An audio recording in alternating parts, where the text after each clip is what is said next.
June 15, 1944. Mount Tapochau, Saipan Island, Mariana Islands. Sergeant Takeshi Yamamoto pressed his back against the volcanic rock, feeling its rough texture through his sweat-soaked uniform.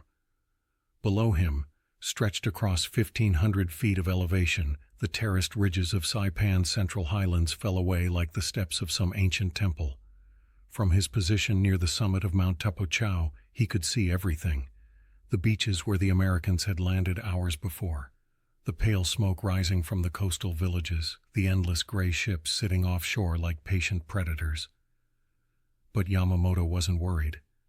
Not really. He turned to Private Hiroshi Tanaka, barely 19 years old, who clutched his Arisaka rifle with white knuckles.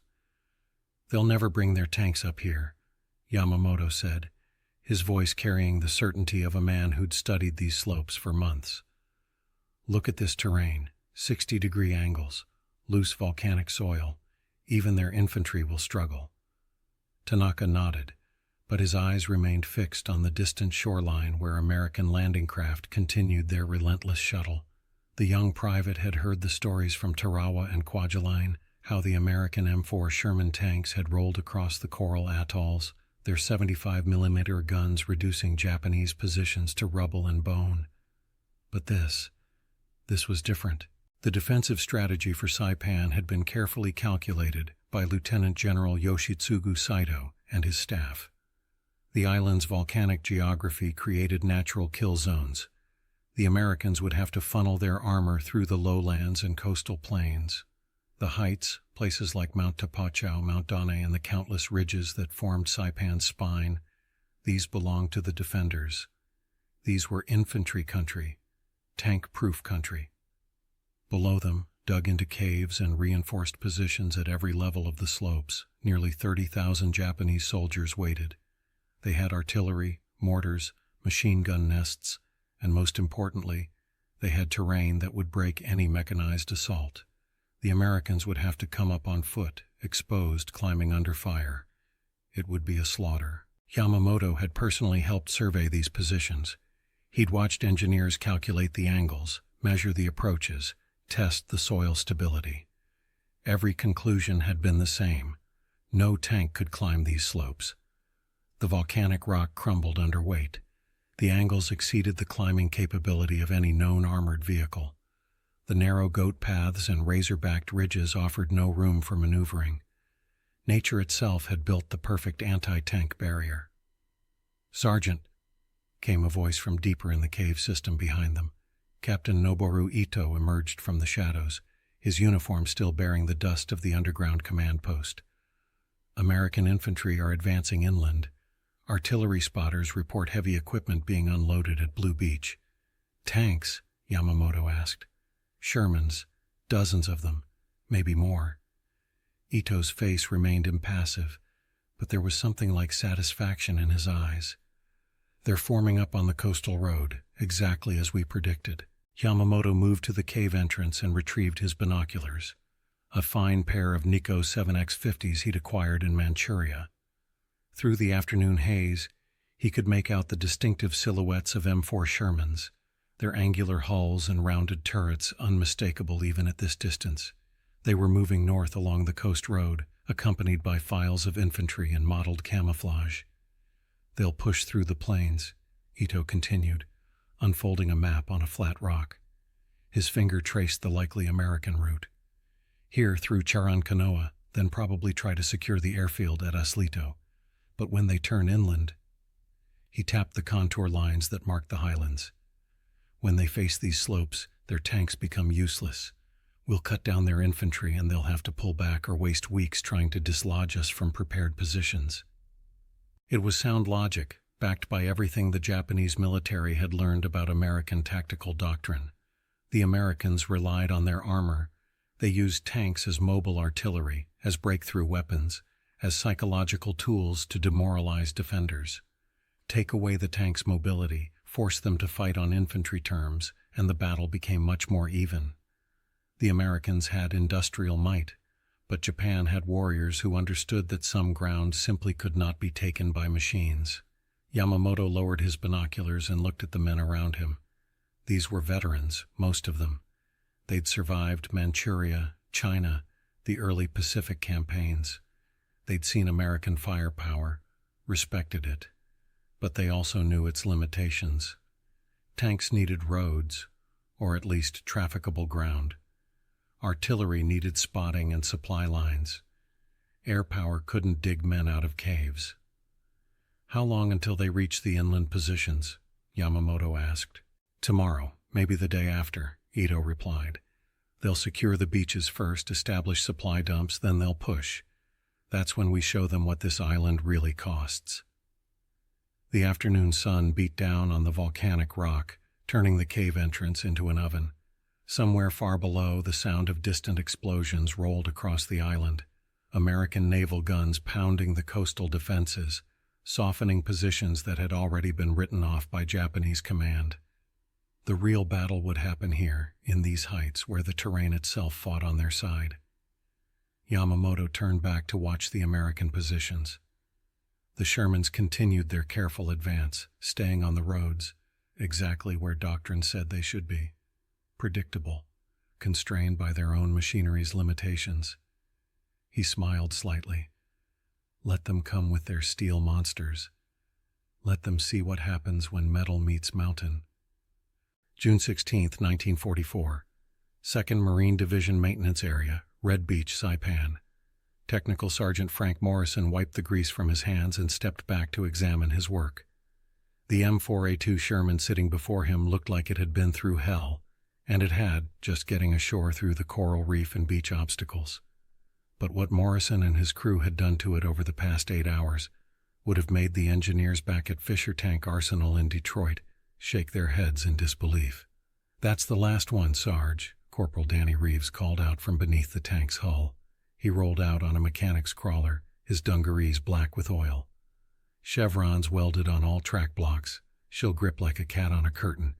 Morrison crouched down to inspect the modification himself. Across every track link, they'd welded steel chevrons, angled pieces that transformed the smooth track surface into something more like a climbing claw. It was a field modification born from hard lessons learned on Tarawa's seawalls and refined during planning for Saipan. But that wasn't the only change. "Transmission?" Morrison asked. "Gearing's been adjusted," said Sergeant Pete Kowalski, emerging from the sponson door, his hands clutching a technical manual that had been heavily annotated. "We've biased the differential to give more torque to the uphill track. She'll pull to one side on flat ground now, but on a slope." He grinned. "On a slope, she'll climb like a mountain goat." Lieutenant Colonel Lewis C. Hudson strode between the rows of modified Shermans, his boots crunching on the volcanic sand. Behind him, Major General Thomas E. Watson, commanding the 2nd Marine Division, surveyed the mechanical modifications with the calculating eye of a man who'd been told something was impossible and decided to prove otherwise. "How many operational?" Watson asked. 16 Shermans from 2nd Tank Battalion ready now, sir," Hudson replied. "Another dozen from the 4th Tank Battalion by nightfall. We're pulling in every maintenance crew, every welder, every mechanic who knows a differential from a door hinge." Watson nodded slowly. He'd seen the terrain maps. He'd listened to the naval intelligence officers explain how the Japanese had fortified the highlands, how they'd calculated that the steep volcanic ridges would be impassable to armor. The entire Japanese defensive strategy depended on it, which meant that was exactly where the tanks needed to go. "The Japanese on Tarawa thought we couldn't get tanks across the reef," Watson said quietly. "They were wrong. The Germans in North Africa thought Shermans couldn't match their panzers in open desert." He paused, watching a crane lift another modified track section into place. "They were wrong too. The question isn't whether these machines can climb those hills. The question is whether we're willing to make them do it." Morrison understood what the general meant. The modifications they were making weren't in any manual. There was no field directive from Corps, no engineering study from back home. This was improvisation at the sharpest edge of combat, taking a 30-ton vehicle designed for European roads and turning it into something that could climb terrain that would challenge infantry on foot. "Sir, even with the modifications, we're looking at extreme angles," Hudson said, his voice carrying the weight of responsibility for the men who'd crew these machines. 45 degrees, maybe steeper in some places. If a tank loses traction and starts to slide backward, then it slides, Watson interrupted, but not unkindly. But if it makes it to the top, if we can put 75mm guns on those ridges where the Japanese think they're safe, we'll break their entire defensive line in days instead of weeks. The general moved closer to Morrison's Sherman, running his hand along the newly welded chevrons. The steel was still warm from the welding torch. "How did you come up with this?" Watson asked Morrison directly. "Logging, sir," Morrison replied. "Grew up in Oregon. Watched log skidders work on mountainsides that'd make your head spin. They use cleated tracks, aggressive gearing, and they keep the weight distributed uphill. Same principles, just bigger application." "And the differential adjustment?" "That's Sergeant Kowalski's brainchild, sir. He figured if we're always climbing at an angle, we need the uphill track to pull harder than the downhill track. Keeps us from sliding laterally." Morrison patted the Sherman's hull like it was a trusted horse. "She won't corner for shit on flat ground anymore, but put her on a slope and she'll stick like paint." Watson turned to Hudson. "Test it. Find the steepest slope you can access safely and put one of these modified Shermans on it. I want to know the limits before we commit to an assault." "Already arranged, sir," Hudson replied, checking his watch. "Captain Ed Bale from Charlie Company is taking the first modified Sherman up the ridgeline east of here in 1 hour. We've marked out a route that hits about 42 degrees at the steepest point." An hour later, Morrison stood with a crowd of Marines and tankers on a coral outcropping, watching as Captain Bale's Sherman, hull number C-23, nicknamed Climbing Jenny, approached the base of a volcanic ridge that rose like a wall from the coastal plain. Even from this distance, the slope looked impossible. Marines had climbed it during the landing, but they'd used ropes in places, had scrambled on hands and knees through the loose volcanic soil. Now they were going to drive a 30-ton tank up it. "Engine sounds good," Reeves muttered beside Morrison, his trained ear picking out the throaty rumble of the twin GM 6-71 diesel engines. The Sherman reached the base of the slope and didn't hesitate. Bale goosed the throttle and the tank nosed upward, its bow rising like a ship climbing a wave. The modified tracks bit into the volcanic soil, the welded chevrons finding purchase where smooth tracks would have spun uselessly. 10 degrees, 20 degrees. The Sherman kept climbing. "Jesus Christ," someone whispered. "It's actually doing it." 30 degrees, 35. The Sherman's hull was tilted at an angle that seemed to defy physics. Inside, Morrison knew, Bale and his crew would be bracing against the forward bulkhead, feeling the entire world tilt backward. The Sherman's nose pointed at the sky, its rear deck almost scraping the slope behind it. 40 degrees. The tank slowed, its engine screaming in first gear, tracks churning. For a moment it seemed to hang there motionless except for the spinning tracks. Volcanic soil sprayed out behind it in black fountains. Then it lurched forward. Up. The modified differential was working, the uphill track pulling harder, preventing lateral slide. The chevrons were biting deep, finding the solid rock beneath the loose surface material. 42 degrees. The angle the map said was the average slope of Mount Tapochau's approaches. The Sherman crested the ridge and disappeared over the top. A cheer erupted from the watching Marines. Men who'd fought tanks across North Africa and Sicily, who'd seen Shermans burn and brew up and die in every imaginable way. They cheered like they'd just witnessed something impossible. Watson turned to Hudson, and Morrison could see the combat calculus running behind the general's eyes. "How soon can we have a full company modified and ready?" 48 hours for a full company, sir. 72 for a battalion." "We don't have 72 hours, Watson replied. He looked back at the ridge where Climbing Jenny had disappeared. "The Japanese are expecting us to bog down in the lowlands. They're expecting weeks of grinding infantry combat. We're going to give them 20 tanks on high ground instead." Morrison felt a chill despite the tropical heat. He was a mechanic, not a tactician, but even he could see what this meant. The Japanese had built their entire defense around terrain they believed was tank-proof. In the caves and bunkers carved into those volcanic slopes, they felt safe from American armor. They were about to learn they weren't safe at all. June 17, 1944, 05:45 hours, base of Hill 500, Central Saipan. First Lieutenant Robert Bob Neiman pressed his eye to the periscope of his Sherman and studied the slope rising before him.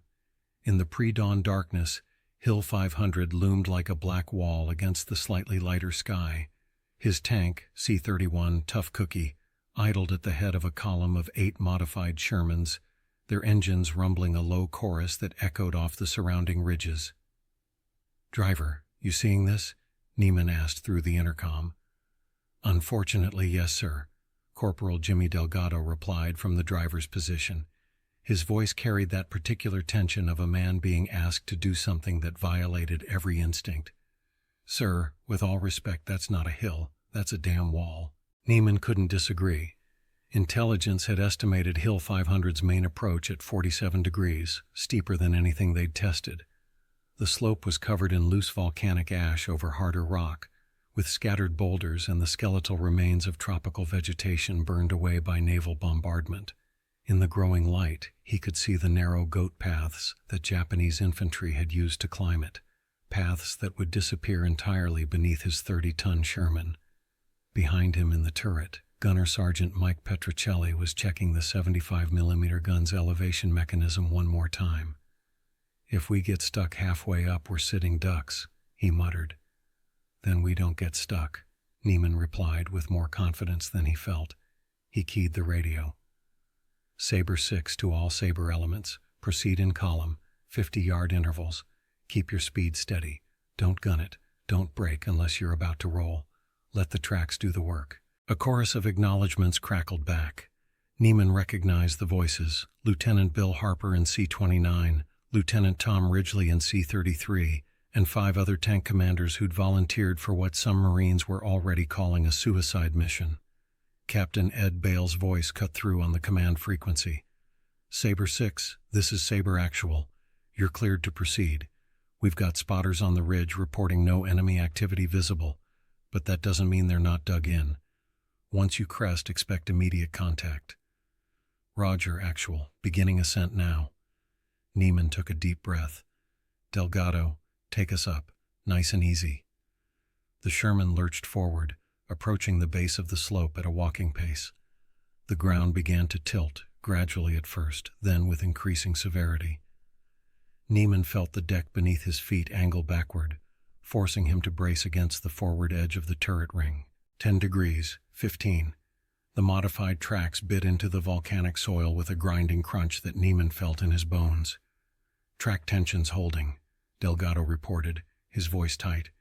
"Differentials pulling us left like they said it would. Compensating. 20 degrees, 25. Through the periscope, Neiman could see nothing but sky and the dark mass of the slope rising ahead. The Sherman's nose pointed upward at an angle that made his inner ear scream that they were about to flip backward. "Sir, we're at 32 degrees, Delgado called out. "She's climbing, but, Jesus, we're really climbing." The engine roar intensified as Delgado shifted to first gear, the twin diesel engines howling as they pulled the Sherman's bulk up the impossible slope. Inside the steel box, the crew could hear the tracks churning, could hear rocks and debris clattering off the hull armor, could hear the differential whining as it distributed power to keep them climbing straight. 35 degrees, 40. "We're sliding," Loader Corporal Danny Cruz shouted from his position beside the 75mm gun. "I can feel us sliding left." "I got it," Delgado yelled back, his hands fighting the steering levers. The modified differential was working, the uphill track pulling harder. But they were on loose ash now, and for a heart-stopping moment, the 30-ton Sherman began to drift laterally across the slope. Neiman grabbed the turret traverse handles to steady himself. If they slid far enough, if they lost the proper angle of attack, the tank would roll. All 60,000 pounds of steel and ammunition and flesh would tumble down the volcanic slope like a child's toy. Then the chevrons bit. Neiman felt it through the deck, a sudden solid grip as the welded track modifications found purchase on harder rock beneath the ash. The lateral slide stopped. The Sherman lurched upward again. "That's it," Delgado whooped. "That's it, baby. Climb." 43 degrees, 45. Through the periscope, Niemann caught glimpses of the other Shermans following behind them, each one a metal beast clawing its way up terrain that had never felt the touch of tracked vehicles. Harper's C-29 was climbing strong. Ridgely's C-33 had fallen slightly behind, its track churning through a patch of particularly loose soil, but it was still climbing. "Range to crest?" Niemann asked. Petricelli, who'd been tracking their progress on a hand-sketched map, replied quickly, 30 yards, sir. Maybe less. The steepest part. Intelligence photos had shown a final pitch near the top where the angle approached 50 degrees, right at the theoretical limit of what the modifications could handle. Beyond that, physics simply wouldn't allow it. The tank would lose traction, or the weight distribution would shift beyond the point of recovery, or... They hit the final pitch. The Sherman's nose rose sharply, and Niemann found himself nearly lying on his back against the turret's rear. The engine sound changed, became a tortured scream as Delgado kept the throttle steady. Cruz was praying in Spanish. Petricelli had gone silent, which was somehow worse than hearing him complain. The track spun, caught, spun again. "Come on," Niemann whispered. "Come on, tough cookie, you can do this." The tank wasn't moving. For 5 seconds that felt like 5 hours. They hung there on the slope, tracks churning, engine screaming, the entire crew feeling gravity trying to pull them back down to the base of the hill. Then, impossible, miraculous, they were moving again, inches at a time. The chevrons were tearing through volcanic soil down to the bedrock, and that bedrock, ancient and solid, gave them just enough purchase. The angle began to decrease. 45 degrees, 40, 35. Suddenly the Sherman's nose dropped, leveling out, and Niemann found himself looking at relatively flat ground.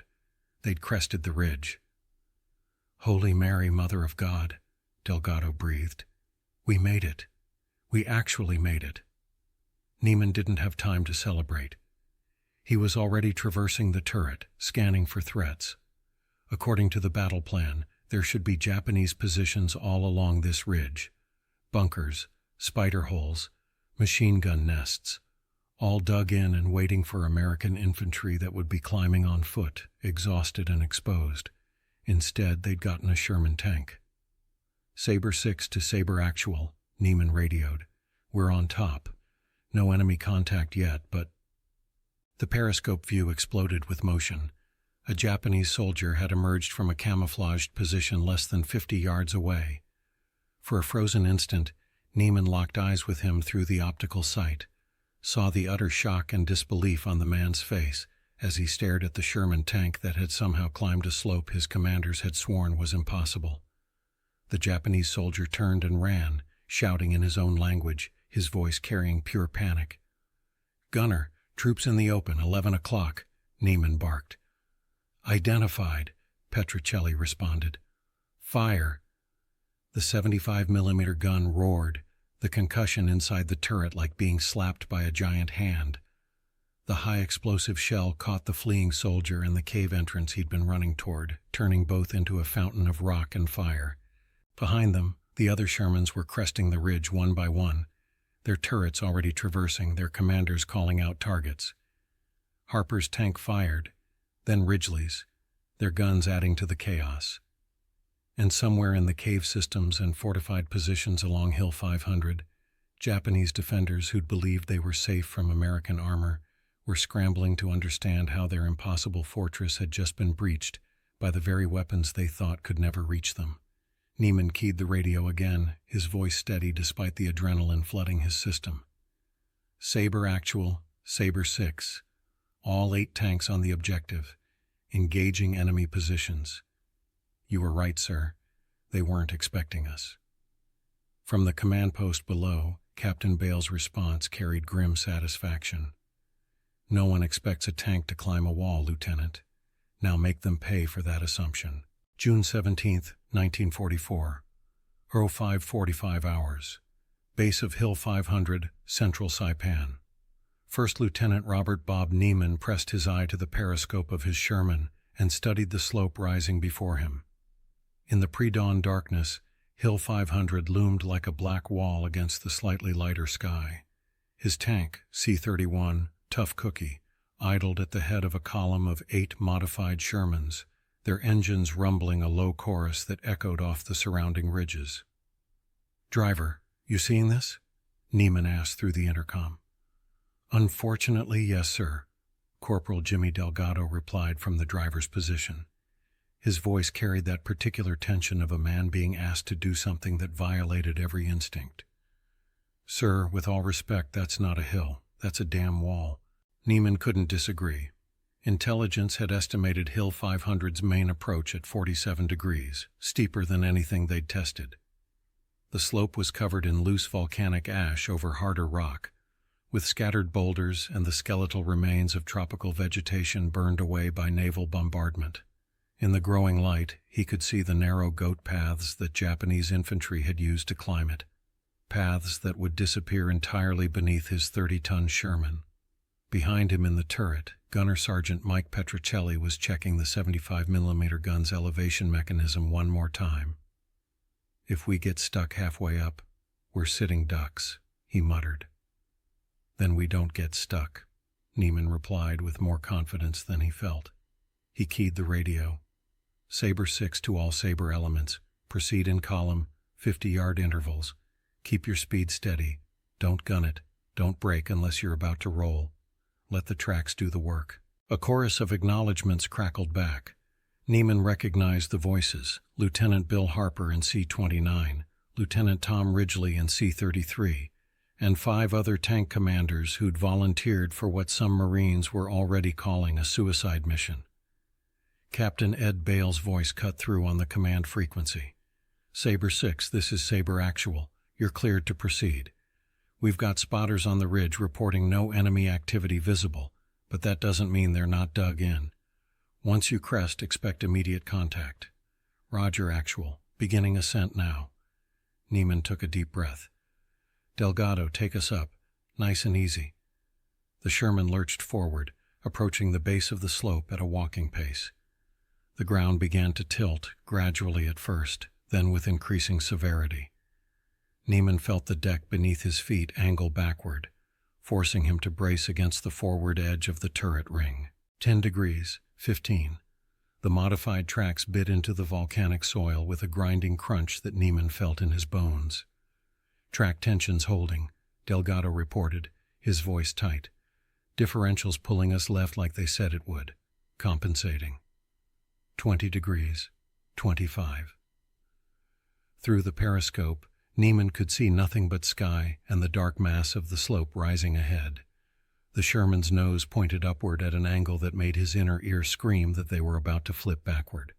"Sir, we're at 32 degrees, Delgado called out. "She's climbing, but Jesus, we're really climbing."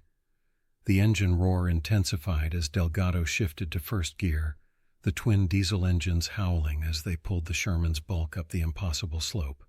Inside the steel box, the crew could hear the tracks churning, could hear rocks and debris clattering off the hull armor, could hear the differential whining as it distributed power to keep them climbing straight. 35 degrees, 40. "We're sliding," Loader Corporal Danny Cruz shouted from his position beside the 75mm gun. "I can feel us sliding left." "I got it," Delgado yelled back, his hands fighting the steering levers. The modified differential was working, the uphill track pulling harder. But they were on loose ash now, and for a heart-stopping moment, the 30-ton Sherman began to drift laterally across the slope. Neiman grabbed the turret traverse handles to steady himself. If they slid far enough, if they lost the proper angle of attack, the tank would roll. All 60,000 pounds of steel and ammunition and flesh would tumble down the volcanic slope like a child's toy. Then the chevrons bit. Neiman felt it through the deck, a sudden solid grip as the welded track modifications found purchase on harder rock beneath the ash. The lateral slide stopped. The Sherman lurched upward again. "That's it," Delgado whooped. "That's it, baby. Climb." 43 degrees, 45. Through the periscope, Neiman caught glimpses of the other Shermans following behind them, each one a metal beast clawing its way up terrain that had never felt the touch of tracked vehicles. Harper's C-29 was climbing strong. Ridgely's C-33 had fallen slightly behind, its track churning through a patch of particularly loose soil, but it was still climbing. "Range to crest?" Neiman asked. Petrocelli, who'd been tracking their progress on a hand-sketched map, replied quickly. 30 yards, sir. Maybe less." The steepest part. Intelligence photos had shown a final pitch near the top where the angle approached 50 degrees, right at the theoretical limit of what the modifications could handle. Beyond that, physics simply wouldn't allow it. The tank would lose traction, or the weight distribution would shift beyond the point of recovery, or... They hit the final pitch. The Sherman's nose rose sharply, and Neiman found himself nearly lying on his back against the turret's rear. The engine sound changed, became a tortured scream as Delgado kept the throttle steady. Cruz was praying in Spanish. Petrocelli had gone silent, which was somehow worse than hearing him complain. The track spun, caught, spun again. "Come on," Neiman whispered. "Come on, tough cookie. You can do this." The tank wasn't moving. For 5 seconds that felt like 5 hours. They hung there on the slope, tracks churning, engine screaming, the entire crew feeling gravity trying to pull them back down to the base of the hill. Then, impossible, miraculous, they were moving again, inches at a time. The chevrons were tearing through volcanic soil down to the bedrock, and that bedrock, ancient and solid, gave them just enough purchase. The angle began to decrease. 45 degrees, 40, 35. Suddenly the Sherman's nose dropped, leveling out, and Neiman found himself looking at relatively flat ground. They'd crested the ridge. "Holy Mary, Mother of God," Delgado breathed. "We made it. We actually made it." Neiman didn't have time to celebrate. He was already traversing the turret, scanning for threats. According to the battle plan, there should be Japanese positions all along this ridge. Bunkers, spider holes, machine gun nests, all dug in and waiting for American infantry that would be climbing on foot, exhausted and exposed. Instead, they'd gotten a Sherman tank. "Sabre 6 to Sabre Actual," Neiman radioed. "We're on top. No enemy contact yet, but..." The periscope view exploded with motion. A Japanese soldier had emerged from a camouflaged position less than 50 yards away. For a frozen instant, Neiman locked eyes with him through the optical sight. Saw the utter shock and disbelief on the man's face as he stared at the Sherman tank that had somehow climbed a slope his commanders had sworn was impossible. The Japanese soldier turned and ran, shouting in his own language, his voice carrying pure panic. "Gunner, troops in the open, 11 o'clock, Neiman barked. "Identified," Petrocelli responded. "Fire." The 75mm gun roared, the concussion inside the turret like being slapped by a giant hand. The high-explosive shell caught the fleeing soldier and the cave entrance he'd been running toward, turning both into a fountain of rock and fire. Behind them, the other Shermans were cresting the ridge one by one, their turrets already traversing, their commanders calling out targets. Harper's tank fired, then Ridgely's, their guns adding to the chaos. And somewhere in the cave systems and fortified positions along Hill 500, Japanese defenders who'd believed they were safe from American armor were scrambling to understand how their impossible fortress had just been breached by the very weapons they thought could never reach them. Neiman keyed the radio again, his voice steady despite the adrenaline flooding his system. "Sabre Actual, Sabre 6, all 8 tanks on the objective, engaging enemy positions. You were right, sir. They weren't expecting us." From the command post below, Captain Bale's response carried grim satisfaction. "No one expects a tank to climb a wall, Lieutenant. Now make them pay for that assumption." June 17, 1944, 06:15 hours. Hill 500, Japanese defensive positions. Sergeant Takeshi Yamamoto was eating a cold rice ball when the world ended. The first indication was a sound that shouldn't exist.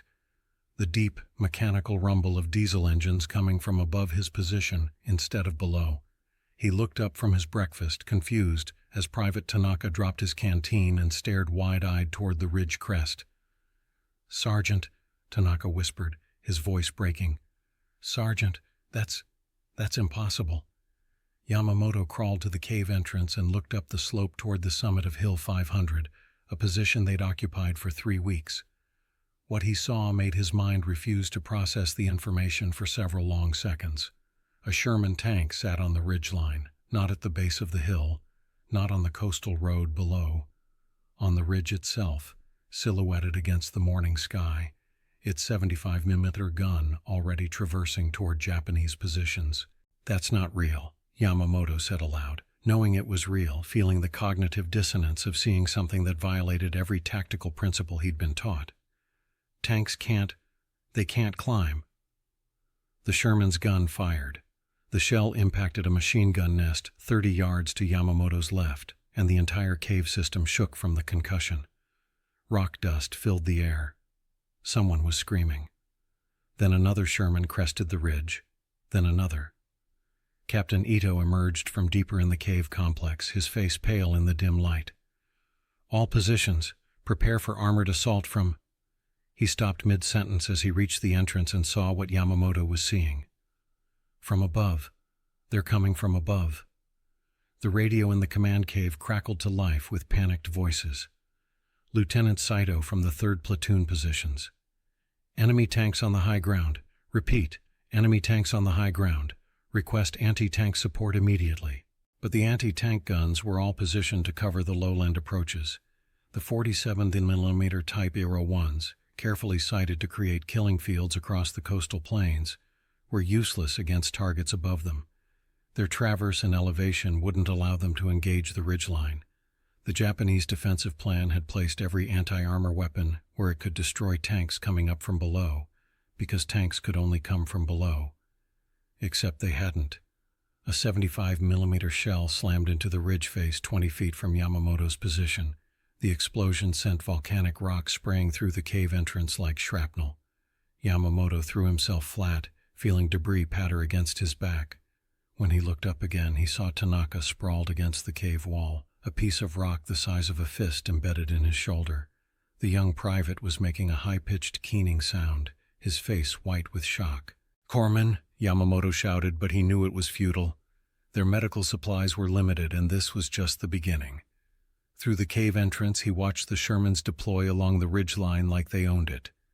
They were moving deliberately, professionally, taking up firing positions that commanded every approach to Hill 500. Their turrets traversed slowly, methodically identifying and engaging Japanese positions that had been invisible from below, but were completely exposed from above. A Sherman's machine gun opened up, the distinctive hammering of a .30 caliber Browning. Yamamoto heard the impacts chewing through the reinforced position where 2nd Squad had been dug in.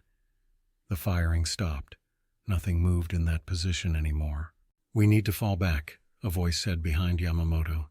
It was Corporal Sato, one of the few veterans who'd survived the Aleutian campaign. His eyes had that flat, dead look of a man who'd seen hopeless situations before. "Sir, we need to withdraw to the secondary positions on Tapochau." "Our orders are to hold," Ito said, but his voice carried no conviction. He was staring at the Shermans, at the impossibility of them, trying to calculate a solution to a tactical problem that shouldn't exist. Another explosion, closer this time. The cave shook violently enough that dust and small rocks rained from the ceiling. Yamamoto tasted blood in his mouth. He'd bitten his tongue without realizing it. The radio kept crackling with desperate calls. Lieutenant Nakamura from the western positions reported 3 Shermans systematically destroying his entire defensive line. Sergeant Ono requested permission to attempt a banzai charge against the tanks, a request that was met with silence from the command post because everyone knew what happened when infantry charged Shermans. The tanks had multiple machine guns, could traverse faster than men could run, and were invulnerable to everything except specialized anti-tank weapons that weren't positioned for this kind of engagement. 4th Platoon is gone, someone reported over the radio, voice flat with shock. They're just gone. The Americans are firing directly into our cave entrances. We can't... Static. The transmission ended. Yamamoto crawled back from the entrance, his military training warring with the evidence of his eyes. 3 years of combat experience told him that prepared positions in elevated terrain were nearly impregnable, that infantry in bunkers and caves had every advantage over mechanized forces, that the American reliance on armor made them predictable, vulnerable. But those 3 years of experience hadn't included the possibility of tanks appearing where tanks couldn't go. "Sir," Yamamoto said to Ito, his voice surprisingly steady. "Sir, we need new orders. The defensive plan is... The plan doesn't work if they can bring armor to the high ground." Ito looked at him, and Yamamoto saw something in his captain's eyes he'd never seen before: uncertainty.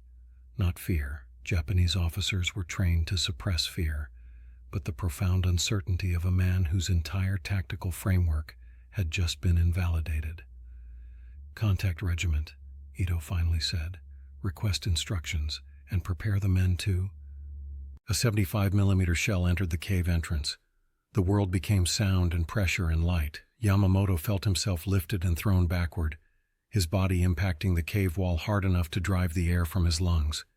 His ears rang with a high-pitched whine that drowned out all other sound. He couldn't see. His eyes were full of dust and smoke and possibly blood. When his vision cleared, he saw that the front half of the cave didn't exist anymore. The shell had penetrated deep enough to detonate inside the confined space, and the overpressure had done things to human bodies that Yamamoto's mind refused to fully process. Captain Ito was gone. So was Corporal Sato. So were 8 other men who'd been in the command section. Yamamoto staggered to his feet, his ears still ringing, his mind struggling to maintain coherence. Around him, the survivors, maybe 15 men, maybe fewer, were pulling themselves from the rubble. Some were wounded. All were in shock. Through the shattered cave entrance, he could see more Shermans now. They'd brought up at least a full company, maybe more. They were spread along the entire ridgeline, their guns methodically working over every Japanese position. And behind them, American infantry were beginning to climb the slope, not struggling up under fire as the Japanese battle plan had anticipated, but advancing confidently behind their armor, using the tanks as mobile fortresses. "Sergeant," someone said beside him. It was Private First Class Kojima, bleeding from a head wound but still functional. "Sergeant, what do we do?" Yamamoto looked at the young soldier, at the others gathering in the remains of the cave, waiting for orders from someone who had to pretend he knew what those orders should be. The truth was simple and terrible. They'd prepared for the wrong battle. Every tactical decision, every defensive position, every calculated field of fire had been based on the assumption that American armor would be confined to the lowlands. They'd built their fortress around that assumption, and the Americans had simply climbed over it. "We fall back," Yamamoto said, his voice hoarse from the dust and smoke. "We withdraw to Mount Tapachau, link up with any units still intact, and reform the defense. Move now while they're still consolidating the ridge." No one questioned the order. They'd all seen what happened when men tried to hold positions that tanks could fire into from above. It was simple mathematics. Armor beats infantry, high ground beats low ground, and when your enemy has both, you either retreat or you die. As they gathered what weapons and ammunition they could carry, Yamamoto took one last look at the ridge, where the Shermans sat like steel predators. In the growing morning light, he could see their crews now, small figures moving around the tanks with the casual confidence of men who'd just done the impossible. He'd underestimated them. Worse, his commanders had underestimated them. They'd believed American tactical doctrine was rigid, predictable. They'd believed American armor couldn't adapt to Pacific terrain. They'd been catastrophically wrong. And as Yamamoto led his surviving men out the back of the cave system and into the jungle beyond, one thought dominated his mind. If the Americans could put tanks on Hill 500, they could put tanks anywhere. Every defensive position on Saipan, every carefully prepared fortress, every ridge and slope they'd thought was tank-proof, none of it was safe anymore. The battle for the highlands had just begun, and Japan had already lost its greatest advantage. June 18, 1944. 14:30 hours, Japanese 43rd Division Headquarters, Mount Tapachau. Lieutenant General Yoshitsugu Saito stood before the topographical map of Saipan, his hands clasped behind his back so tightly his knuckles had gone white. Around him, his senior staff officers maintained a careful silence, waiting for their commander to speak. The atmosphere in the cave headquarters felt suffocating, though that had nothing to do with the ventilation. Colonel Hideki Suzuki, the division's operations officer, finally broke the silence. "General, we've now confirmed reports from 6 separate defensive positions. American Sherman tanks have appeared on ridge lines at Hill 500, Ridge 300, the eastern approaches to Dane and—" he paused, consulting his notes, "and along the Kagman Peninsula Heights." "How many tanks?" Saito asked quietly. "At least 40, sir. Possibly more. The reports are fragmentary. Many observation posts have gone silent." Saito turned from the map to face his staff. At 55, he was a veteran of China, Manchuria, and the early Pacific campaigns. He'd commanded men in situations that ranged from triumphant to desperate. But this was something different. This was watching a carefully constructed strategic defense dissolve before his eyes because its fundamental assumptions had proven false. "Show me," he said to Suzuki.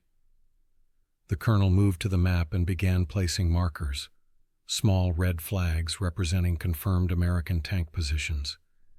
Each one was on high ground. Each one was in a location that, according to every engineering assessment and tactical analysis, should have been impossible for tracked vehicles to reach. "The Americans are using modified tanks," Suzuki explained. "Survivors report unusual track configurations, different sounds from the engines. They've adapted their equipment specifically for our terrain." Major Takeo Matsumoto, the division's intelligence officer, stepped forward. He looked like he hadn't slept in days. "Sir, if I may, we've also received reports from the naval air reconnaissance conducted yesterday before we lost air superiority. The photographs show extensive modifications to American Sherman tanks at their maintenance areas near the beachhead, welding operations, track modifications, what appears to be transmission work." "They planned this," Saito said, not a question but a statement. "Before they even landed, they knew what they would face, and they modified their equipment accordingly." "It appears so, sir." Saito moved closer to the map, studying the red flags. Each one represented not just a tank but the collapse of a defensive position that should have held for weeks.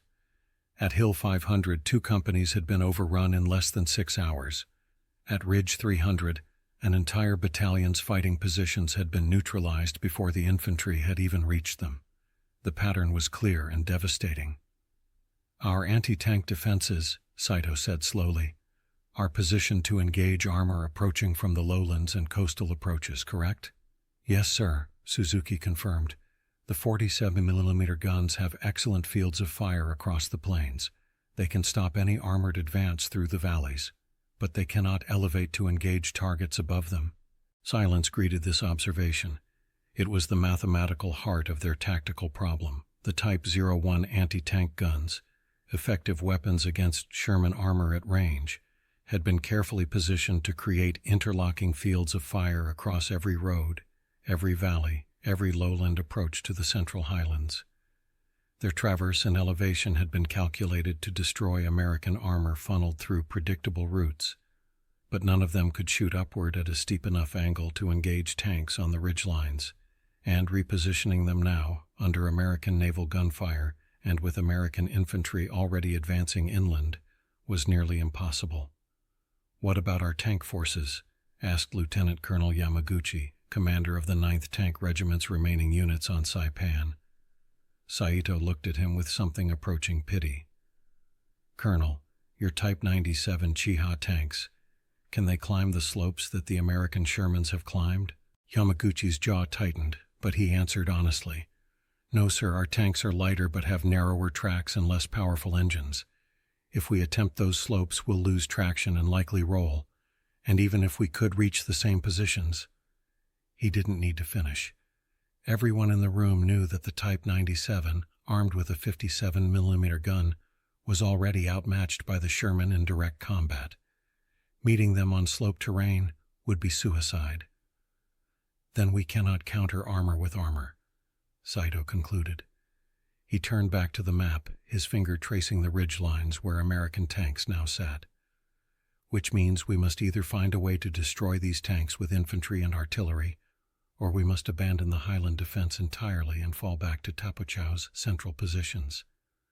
Sir, if we abandon the outer ridges, we lose our defensive depth, Suzuki protested. The Americans will be able to concentrate their armor for a direct assault on our main positions. And if we don't abandon them, we feed our men into positions where they face armored assault from above with no effective means of response, Saito countered. I've read the reports, Colonel. I know what happens when a Sherman with high ground fires directly into a cave entrance. The overpressure alone kills everyone inside, even if the shell doesn't penetrate. Our men are fighting bravely, but bravery doesn't defeat physics. He moved to a different section of the map, indicating the central mountain positions around Tapachau itself. Here, we consolidate on Tapachau proper. The slopes are steeper, perhaps steep enough that even modified Shermans cannot climb them. We pull back our anti-tank guns to positions where they can engage armor at the base of the mountain. We turn Tapachau into a fortress within the fortress. That still leaves the question of the outer positions, Matsumoto said carefully. Sir, we have nearly 8,000 men in the ridge defenses between here and the coast. If we order a general withdrawal, they'll have to conduct a fighting retreat under fire, Saito finished. Yes, Major, I'm aware, but the alternative is leaving them in positions that are being systematically destroyed by armored assault. At least a withdrawal gives them a chance. An orderly appeared at the cave entrance, bowing quickly. General, radio message from Colonel Ogawa at Ridge 300. He reports American tanks are now firing smoke rounds to mark Japanese positions for their artillery. They're calling in naval gunfire using the tanks as forward observers. The implications hung in the air like poison gas. The Americans weren't just using their tanks as direct fire weapons, they were using them as mobile observation posts, as coordination platforms for combined arms assault. They'd taken the one advantage the Japanese had, prepared defensive positions in elevated terrain, and turned it into a disadvantage by putting their own armor on that same elevated terrain. Time, Saito said quietly. Everything depends on time now. Tokyo expects us to hold Saipan for months, to bleed the Americans, to make them pay for every meter of ground. But if they can put tanks anywhere, if there is no terrain that constrains their armor— He didn't finish the thought. He didn't need to. Suzuki cleared his throat. Sir, there is one other consideration. We've received reports that some units, after encountering tanks on the ridges, their morale has been affected. The men were told these positions were tank-proof. They believed it. When that belief was shattered— Say what you mean, Colonel, Saito said, not unkindly. Some units broke, sir. Not from cowardice, but from shock. They couldn't reconcile what they were seeing with what they knew to be true. When the impossible happens, even disciplined soldiers can lose cohesion. Saito nodded slowly. He'd seen it before in China. The psychological impact when an enemy did something that violated your understanding of warfare. Men could fight bravely against expected threats, but when the fundamental rules changed, when tanks appeared where tanks couldn't possibly be, it shook something deeper than courage. Draft orders for a staged withdrawal, Saito said, his voice carrying the weight of a man making a decision he knew would be questioned by Tokyo, but knew was necessary. Outer positions fall back to intermediate defensives over the next 48 hours.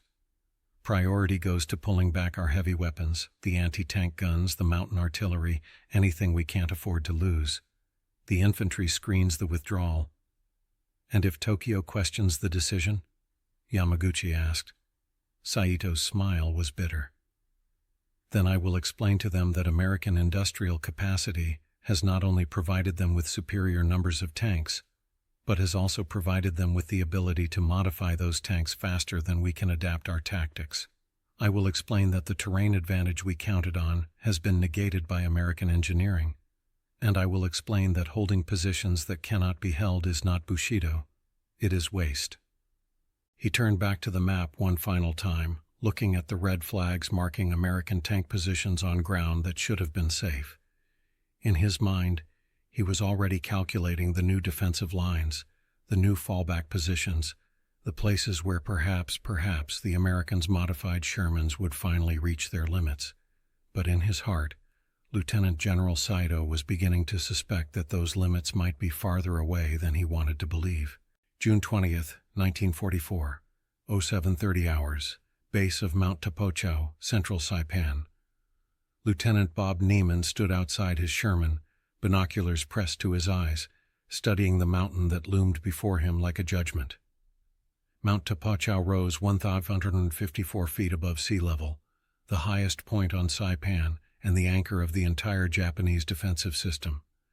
Its slopes were steeper than anything they'd climbed so far, covered in dense jungle growth that naval bombardment had only partially cleared, and honeycombed with caves and fortifications that intelligence estimated held at least 5,000 Japanese defenders. "Sir, that's not a hill," Corporal Delgado said from beside him. "That's a damn mountain." "Technically, it's a volcanic peak," Sergeant Petrocelli offered unhelpfully, earning him a glare from the driver. Captain Ed Bale strode through the assembly area, where 16 Shermans from Charlie Company sat idling, their crews making final checks. Behind them, elements of the 2nd and 4th Marine Divisions were forming up for the coordinated assault. But everyone knew the tanks would have to lead. The tanks always led now. "Lieutenant Neiman," Bale called out, "your platoon draws point again. Think Tough Cookie can handle it?" Neiman lowered his binoculars and looked at his Sherman. They'd added more modifications over the past 3 days, additional chevrons on the tracks, reinforced engine mounts to handle the stress of extreme climbing, even a jury-rigged system that let them shift ballast by moving ammunition from the bow to the rear sponsons to adjust weight distribution on slopes. "She'll handle it, sir," Neiman replied. "Question is whether the mountain will." Bale almost smiled. "Intelligence reports the Japanese are pulling back to Tapochau proper. Every unit that's still combat effective is consolidating on that mountain. They think we can't follow them up there." "Can we?" Petrocelli asked bluntly. "We're about to find out," Bale replied. He unfolded a map marked with the planned route. "Reconnaissance has identified a spine ridge that runs up the southern face. Here. Angle averages 45 degrees, peaks at about 52 at the halfway point. Beyond that, it levels out to a plateau where the Japanese have their main defensive positions." Neiman studied the map, doing the mathematics in his head. 52 degrees was right at the theoretical limit of what their modifications could handle, maybe slightly beyond it. "What's our backup plan if we can't make it?" "Then we provide fire support from as high as we can get, while the infantry goes the rest of the way on foot," Bale said. "But between you and me, Lieutenant, if we can't get armor on top of Tapochau, this battle just got a lot longer and bloodier. The Japanese know it too. That's why they're betting everything on that mountain." An hour later, Tough Cookie was nosing up the approach to Mount Tapochau, with 3 other Shermans following in column. The vegetation was thicker here, and Neiman could hear branches and vines scraping against the hull armor like fingernails on steel. The modified tracks chewed through the undergrowth, but it slowed their progress. 20 degrees and climbing, Delgado reported, his voice already tense. "Ground's more solid than the coastal ridges. Volcanic rock with soil over it. Tracks are holding." Through his periscope, Neiman watched the slope rise before them. The jungle canopy created a green tunnel, limiting visibility to maybe 50 yards ahead. Somewhere up there, Japanese defenders were waiting. Somewhere up there, the slope would get steep enough that physics might finally win. 30 degrees, 35. The Sherman's nose lifted, and Neiman felt the familiar backward tilt that made his inner ear insist they were about to flip. "Contact front," Petrocelli shouted suddenly. "Infantry in spider holes 50 yards, 11 o'clock.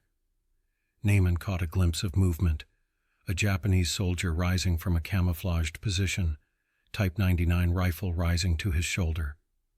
Before he could fire, Petrocelli had the bow machine gun hammering, the 30 caliber rounds chewing through vegetation and flesh alike. "Keep moving," Neiman ordered. They couldn't stop on a slope this steep. If they lost momentum, they might not get it back. More Japanese soldiers appeared, firing from concealed positions along the ridge. Small arms fire rang off the Sherman's armor, ineffective but unnerving. A grenade bounced off the turret with a hollow clang and detonated behind them, the shrapnel pinging harmlessly against the rear deck. "They're trying to slow us down," Neiman said into the radio. "All Sabre elements, suppress infantry as you climb, but do not stop. Repeat, do not stop climbing." 40 degrees, 45. The engine sound changed, became a labored roar as the twin diesels struggled against gravity and 30 tons of steel. Delgado was fighting the steering levers constantly now, keeping the Sherman aligned with the spine ridge, preventing any lateral drift that could send them sliding off the narrow approach. Then they hit the steep section. Neiman felt it immediately. The deck angle increased sharply, the nose pointing almost straight up. Through the periscope, he could see nothing but sky and jungle canopy. The angle indicator in his peripheral vision read 50 degrees. 51. "Sir, we're at maximum," Delgado shouted over the engine roar. "This is as steep as she'll go." The tracks were spinning, churning, the chevrons tearing through soil down to the volcanic rock beneath. For a terrifying moment, Tough Cookie hung motionless on the slope, all forward momentum gone, tracks clawing for purchase that wasn't there. "Come on," Neiman whispered, his hand gripping the turret traverse so hard his fingers hurt. "Come on, baby. Don't quit on me now." The Sherman lurched, backward. "We're sliding," Cruz screamed from the loader's position. Delgado slammed the right steering lever, trying to angle the tank into the slope, trying to get the uphill track to bite. The modified differential shrieked in protest, gears grinding at their limits. The whole tank shuddered, steel screaming against rock. Then, miracle or mechanics, Neiman would never know which, the tracks caught. The chevrons found a seam in the volcanic rock, a crack or fissure or imperfection that gave them just enough purchase. The backward slide stopped. The Sherman hung there, suspended between climbing and falling, the engines howling at maximum RPM. "Shift ammunition," Neiman ordered. "Cruz, Petrocelli, move shells to the rear sponson. We need weight in the back." His crew didn't question, didn't hesitate. They grabbed 75mm shells from the bow racks and manhandled them toward the rear of the fighting compartment, shifting several hundred pounds of weight toward the uphill side of the tank. It was desperate, improvised, and completely outside any training manual. It worked. With the weight shifted, the Sherman's balance changed just enough. The tracks bit deeper. Forward momentum returned, measured in inches at first, then feet. 52 degrees, the absolute maximum they'd calculated, and Tough Cookie was still climbing. "I don't believe it," Delgado said, his voice mixing awe with terror. "I don't believe we're doing this." "Believe it when we reach the top," Neiman replied, but he was grinning despite the fear, despite the absurdity of driving a 30-ton tank up a slope that would challenge mountain goats. The angle began to decrease, 50 degrees, 48, 45. Through the periscope, Neiman saw the jungle thin ahead.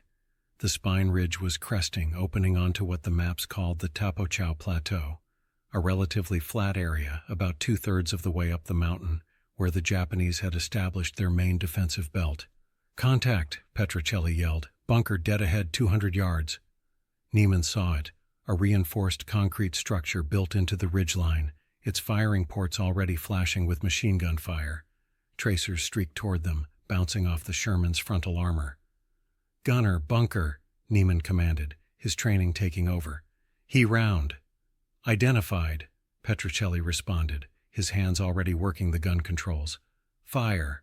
The 75mm gun roared, the recoil rocking the Sherman even on the steep slope. The high explosive shell caught the bunker's firing port dead center. The concrete structure seemed to bulge outward for a microsecond before the explosion tore through it, collapsing the roof and sending smoke billowing from every opening. "Target destroyed," Petrocelli reported with satisfaction. But there were more. Neiman could see them now as Tough Cookie crested the ridge.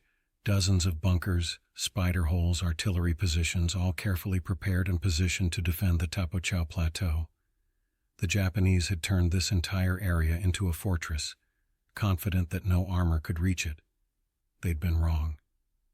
"Sabre 6 to Sabre Actual," Neiman radioed, his voice steady despite the chaos.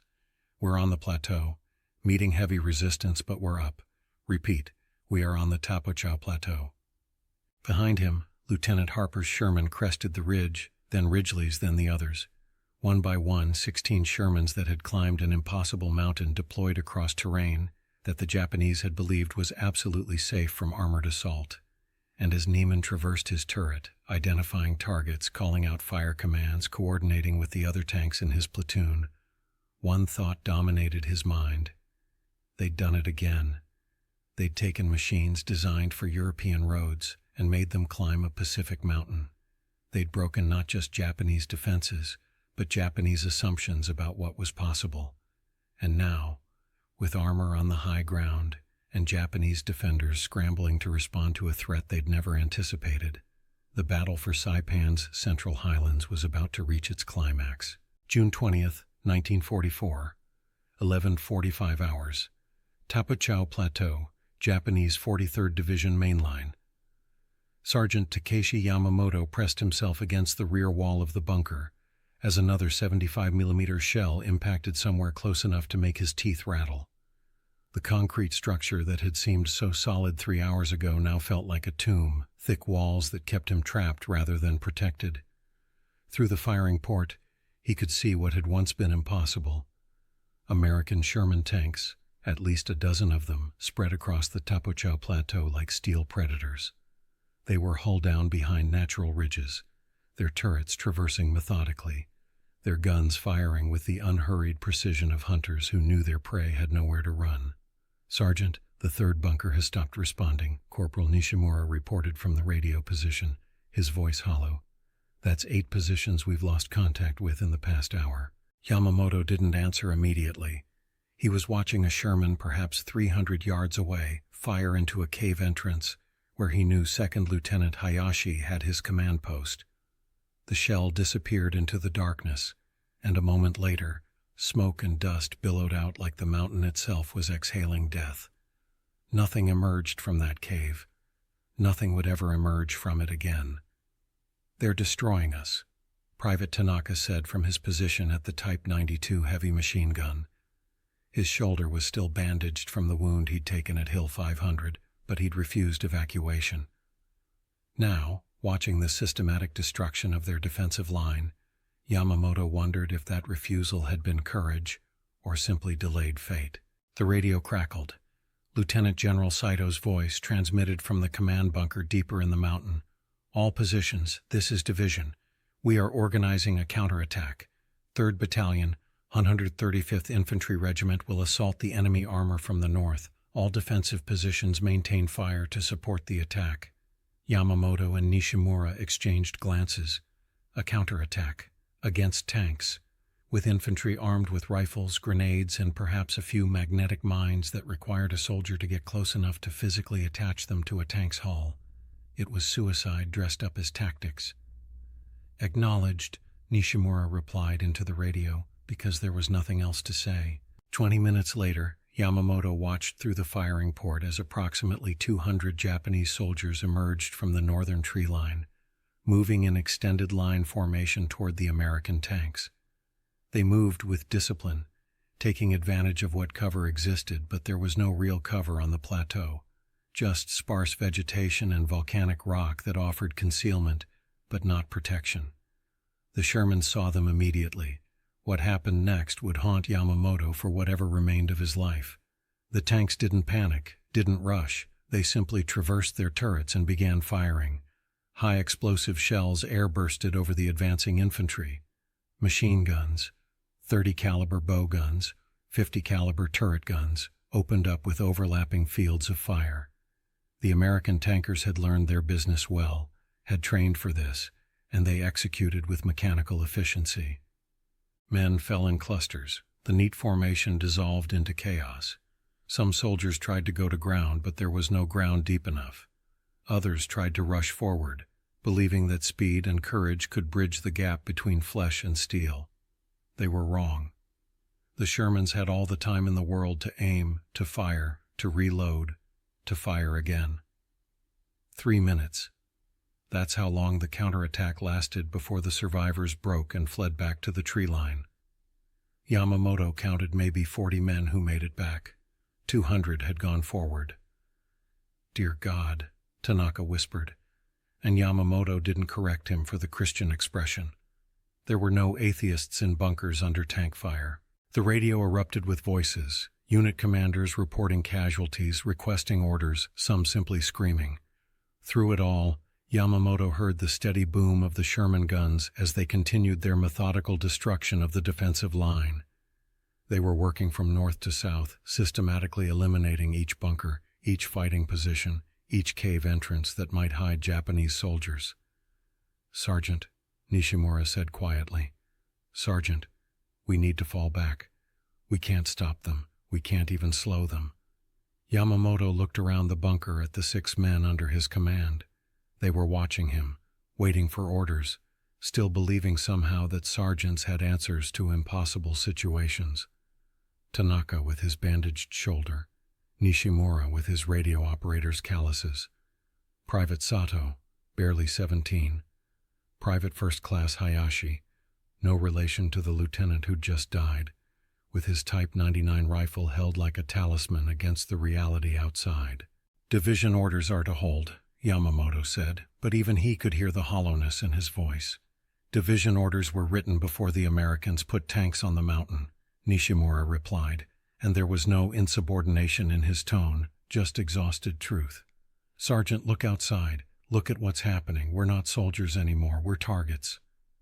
Another explosion, close enough that dust fell from the bunker's ceiling. Through the firing port, Yamamoto saw a Sherman less than 200 yards away. It had moved while they weren't watching, had crept forward using the terrain, and now its 75mm gun was traversing directly toward their position. Time seemed to slow. Yamamoto saw the gun stop moving, saw the barrel elevate slightly, making minute adjustments. He knew with absolute certainty what was about to happen. "Everybody out," he shouted. "Back entrance now. Move." The men didn't question. They grabbed what weapons they could and bolted for the rear exit, a narrow tunnel that led to a communication trench. Yamamoto was last, was pulling himself through the opening, when the 75mm shell entered the bunker's firing port. The explosion picked him up and threw him into the trench like a child's toy. His ears went dead, replaced by a high-pitched ringing. His vision blurred. He tasted blood and dust and cordite. But he was alive, sprawled in the mud of the trench with his men around him, all of them stunned but breathing. The bunker they'd just evacuated was gone. The roof had collapsed inward, the walls cracked, smoke pouring from every opening. If they delayed another 5 seconds. "Run," Yamamoto croaked, his voice barely audible over the ringing in his ears. "Back to the secondary line. Run." They ran. They ran through communication trenches that were supposed to be covered routes, but were now exposed to plunging fire from the Shermans on the high ground. They ran past destroyed positions and dead comrades and equipment that would never be used again. They ran while machine gun fire chased them, while shells impacted close enough to shower them with volcanic rock. Behind them, the Tapochau Plateau defensive line, the position that was supposed to hold for weeks, that was supposed to bleed the Americans dry, was collapsing in a matter of hours. Yamamoto led his survivors into a larger cave system on the reverse slope of the mountain, where remnants of other units were gathering. The scene was chaos barely contained by military discipline. Officers tried to organize the flood of retreating soldiers. Medics worked on wounded men with supplies that were already running short. Radio operators called desperately for artillery support that wasn't coming because the American tanks had already destroyed most of the gun positions. He found a wall to lean against and slid down it, his legs simply refusing to hold him anymore. Around him his men did the same, all of them breathing hard, all of them staring at nothing with eyes that had seen too much. "How long?" Tanaka asked no one in particular. "How long do we have before they get here?" Yamamoto looked toward the cave entrance, where he could still hear the distant boom of tank guns. The Shermans were consolidating the plateau, bringing up infantry, preparing for the next push. The mathematics were simple and brutal. The Americans could bring their armor anywhere now.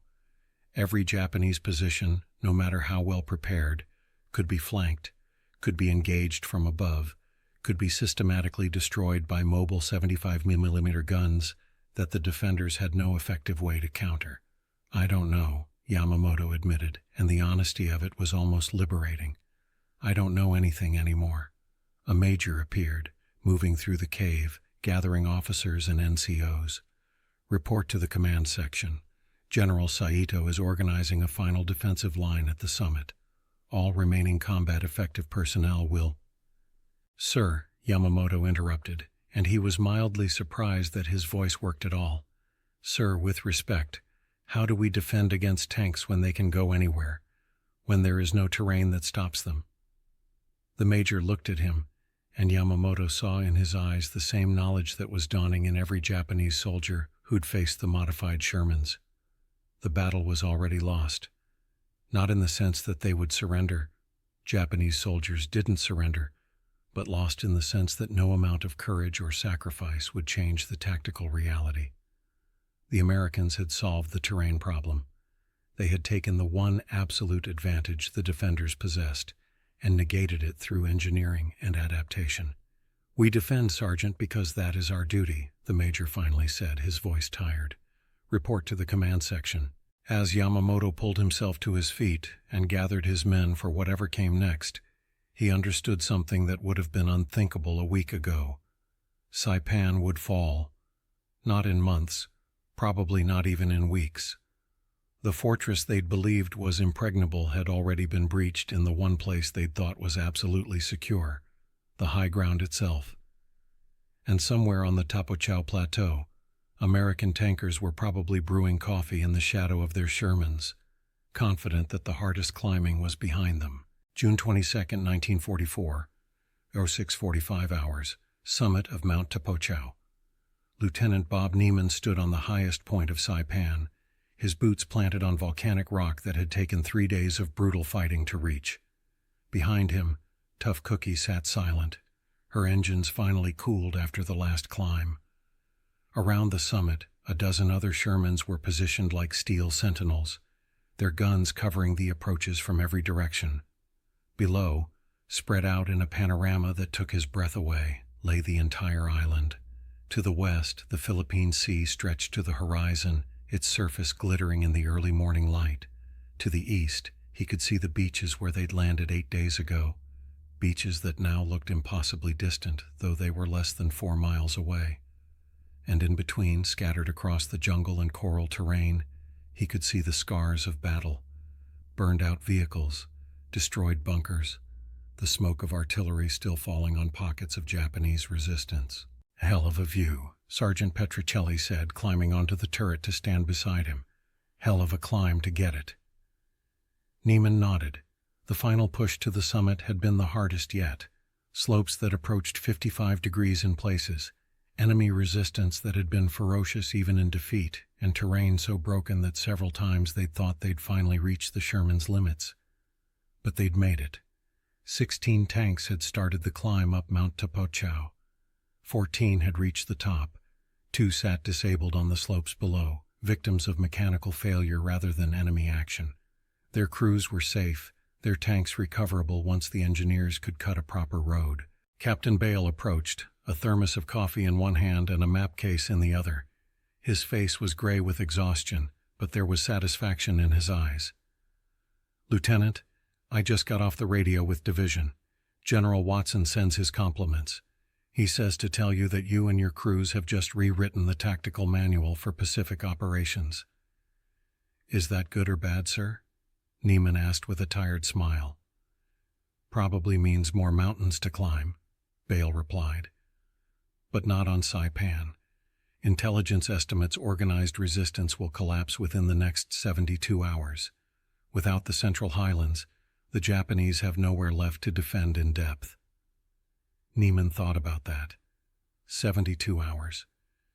8 days ago, the pre-invasion briefings had estimated it would take 6 to 8 weeks to secure Saipan. with the Highland campaign alone projected to last a month. Instead, they'd broken the Japanese defensive system in barely over a week. "What made the difference, sir?" Neiman asked. "Was it just the tank modifications?" Bale was quiet for a moment, his eyes scanning the island below. "The modifications made it possible," he finally said. "But what made it decisive was that nobody told you it was impossible. The Japanese looked at these slopes and saw an absolute barrier. They built their entire defense around that assumption. We looked at the same slopes and asked how we could climb them." He paused. "That's the difference between defense and offense, Lieutenant. Defense is about establishing what can't be done. Offense is about doing it anyway."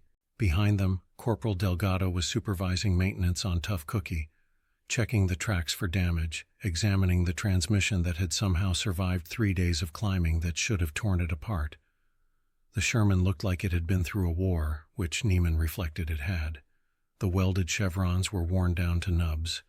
The hull showed dozens of scrapes and dents. The engine would need a complete overhaul before it climbed another mountain. But she'd made it. They'd all made it. "Sir, can I ask you something?" Neiman said to Bale. "Go ahead." "When you first suggested we modify the Shermans to climb these ridges, did you actually think it would work? Or were we just trying something because there was nothing else to try?" Bale considered the question seriously. "Honest answer, I thought it might work, maybe 60-40 odds. But I also knew that if we didn't try, if we accepted the Japanese assessment that armor couldn't reach the high ground, then we were looking at months of grinding infantry combat. Thousands of casualties fighting cave to cave, bunker to bunker, all the way up these mountains." He gestured to the slopes below them. "So yeah, I thought it might work. And even if it didn't, I thought it was worth finding out." A Marine infantry officer approached, Lieutenant Colonel Robert Hogeboom, whose 2nd Battalion, 23rd Marines, had followed the tanks up the mountain. His utilities were filthy. His face showed 3 days of beard growth, but he was grinning. "Captain Bale," Hogeboom called out, "I need to lodge a formal complaint." "What's that, Colonel?" "You tankers made my job too easy. My boys were all psyched up for a murderous climb under fire. Instead, we just walked up behind your Shermans while they blasted every Japanese position into rubble. It's bad for morale when infantry doesn't get to do the hard work." Bale laughed, genuine laughter that seemed to surprise him. "Tell you what, Colonel, next mountain we have to take, we'll let your boys go first and we'll follow behind. Fair?" "Hell no," Hogeboom replied with a grin. "I was joking. You tankers keep doing what you're doing. My boys appreciate having 30 tons of steel between them and the enemy." His expression sobered. "Seriously, Captain, I don't know how your crews did it, but they saved a lot of Marine lives these past few days. There's not a man in my battalion who doesn't know that." After Hogeboom left, Neiman climbed back onto Tough Cookie and dropped through the turret hatch into the familiar confines of the fighting compartment. It smelled of oil and cordite and sweat, the smell of every tank he'd ever served in, but somehow more intense after 3 days of continuous operations. Delgado, Petrocelli, and crews were inside, conducting post-battle maintenance with the careful attention of men who knew their lives depended on this machine's reliability. "Hey, Lieutenant," Cruz said, looking up from the ammunition racks he was inventorying. "Is it true what they're saying, that we're the first tanks to take a mountain in the Pacific?" "I don't know about first," Neiman replied, "but we're definitely the first to take this mountain." "Think they'll give us a medal?" Delgado asked with a grin. "They'll probably give us another mountain," Petrocelli muttered, but he was smiling too. Neiman settled into the commander's position and looked around at his crew.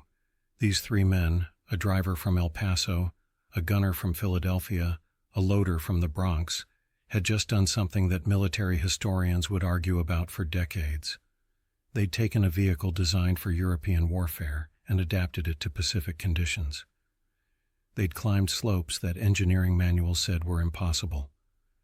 They'd faced an enemy who believed they were safe, and proven that nowhere was safe when American innovation met American determination. "You know what I think?" Neiman said. I think we just changed how this war is going to be fought. Every island from here to Japan, the Japanese are going to fortify the high ground. They're going to build bunkers and caves and tell themselves they're safe from our armor. He patched the Sherman's turret ring, and we're going to climb right up to them and prove them wrong. Every single time. June 25, 1944. 2nd Marine Division After Action Report. Subject, employment of modified M4 Sherman tanks in highland terrain operations.